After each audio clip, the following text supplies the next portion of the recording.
ओम श्री परमात्मने नमः। आज शिव पुराण में रुद्र संहिता के अध्याय 16 से 19 में वर्णित माँ सती का भगवान शंकर से विवाह की सुंदर कथा का संक्षिप्त वर्णन करेंगे। माँ सती ने भगवान शंकर के साथ शादी करने के लिए कठोर तपस्या की और सती ने ऐसा तप किया कि अपर्णा कहलाई। इस तप के पीछे भी एक सुंदर कथा है। जब भगवान शंकर हिमालय पर्वत पर हिमालय के पास आते हैं और कहते हैं कि मुझे हिमालय पर्वत पर तप रहने के लिए कोई स्थान प्रदान करे, हिमालय अपने एक सुंदर गुफा भगवान शंकर को तप करने के लिए देते हैं और वहाँ प्रतिदिन भगवान शंकर की सेवा के लिए अपने नौकरों के साथ जाते हैं। एक दिन माँ सती ने कहा कि पिताजी, मैं शंकर की सेवा करने के लिए आपके साथ चलूँगी। हिमालय ने कहा कि पहले मैं शिव से अनुमति लूँगा। शिव से वो निवेदन करते हैं, किंतु शिव मना कर देते हैं कि हम योगी हैं, हमारे पास स्त्री का क्या काम। यह बात सती को हिमालय बताते हैं। सती जिद करती है कि पिताजी मैं चल के बात करूँ, और सती भगवान शंकर के सामने आ जाती है। भगवान शंकर मौन व्रत धारण कर लेते हैं। सती कहती है कि मैं आपकी सेवा क्यों नहीं कर सकती। बार बार कहने पर भगवान शंकर कहते हैं कि हम योगी जन हैं, हमारे पास स्त्री का क्या काम। सती तत्व विवेचन करने लगती है कि आप जो बोल रहे हैं यह कौन है। यानी वो ये जानती है, तत्व ये करती है कि शरीर आप तत्व शिव है तो मैं प्रकृति हूं, और ये शरीर प्रकृति ने बनाया है, और शरीर जो बनाया है, आपने जो आकार लिया है वो मेरा रूप है, और जो चेतना शक्ति है वो आप है। सती इसी बात को प्रतिवेदन करना चाहती थी कि आप मेरे बिना कहाँ से आए, आपका ये आकार कहाँ से आया। भगवान शंकर ने सोचा कि ये तो शायद सती को अहंकार हो गया है, और वहाँ से वो गायब हो जाते। जब वो गायब हो जाते हैं तो सती वहीं पर बैठ करके तप करने लगती है कि जब तक शिव स्वयं यहाँ नहीं आएंगे मैं यहाँ से नहीं उठूँगा। और उसके तप के प्रभाव से शंकर को वहाँ आना पड़ा। इस कथा में यही कहा गया है कि सती ने ऐसा तप किया कि इससे प्रभावित होकर के ब्रह्मा और विष्णु रुद्र के पास जाते हैं और सती से विवाह करने के लिए निवेदन करते हैं।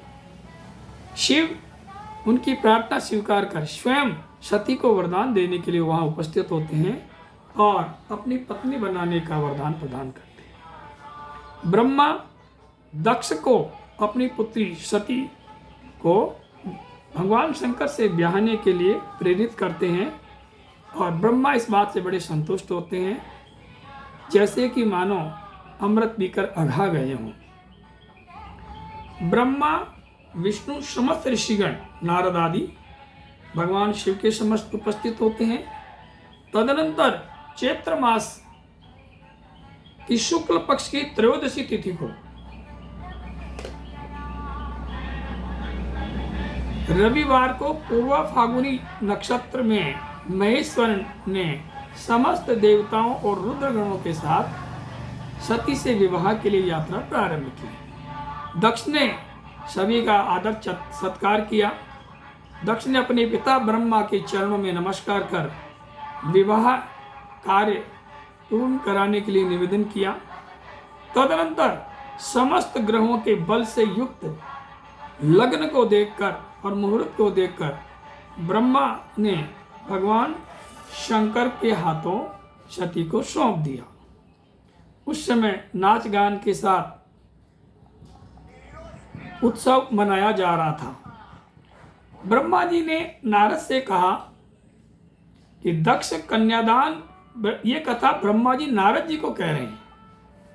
ब्रह्मा जी नारद को कहते हैं, हे नारद, दक्ष ने कन्यादान करके विभिन्न वस्तुएं दहेज में दी।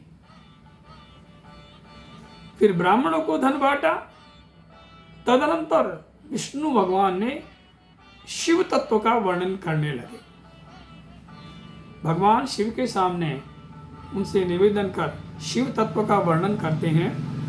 कहते हैं कि हे भगवान, आप प्रकृति और उससे अतीत हैं। आपके अनेक नेत्र भाग होते हुए भी भाग रहित हैं।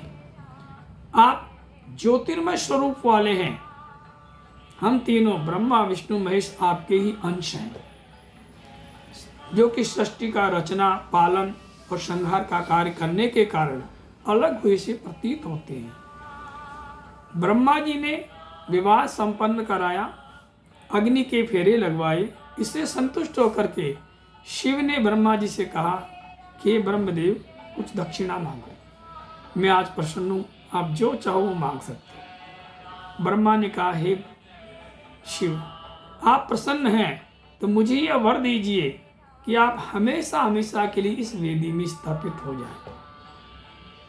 तभी से कहा गया है कि विवाह की वेदी में भगवान शंकर सती के साथ विराजमान होते हैं, क्योंकि इस ब्रह्मा की यह दक्षिणा में मांगा था कि आप इस वेदी पर हमेशा हमेशा विराजमान रहें। तथा चैत्र पक्ष की त्रयोदशी को, जबकि पूर्व फागुनी नक्षत्र हो और रविवार हो, उस दिन जो व्यक्ति आपके दर्शन कर ले, भक्ति भाव से